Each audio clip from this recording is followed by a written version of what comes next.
రష్యాలో మరోసారి భారీ భూకంపం సంభవించింది.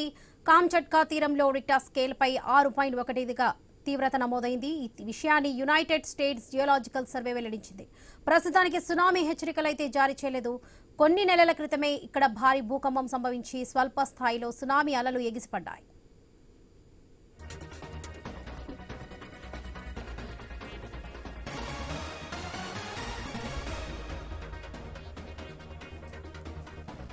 రష్యాలో మరోసారి భారీ భూకంపం సంభవించింది. కామ్చట్కా తీరంలో రిక్టర్ స్కేల్ పై 6.1గా తీవ్రత నమోదైంది. ఈ విషయాన్ని యునైటెడ్ స్టేట్స్ జియోలాజికల్ సర్వే వెల్లడించింది. ప్రస్తుతానికి సునామీ హెచ్చరికలైతే జారీ చేయలేదు. కొన్ని నెలల క్రితమే ఇక్కడ భారీ భూకంపం సంభవించి స్వల్ప స్థాయిలో సునామీ అలలు ఎగిసిపడ్డాయి.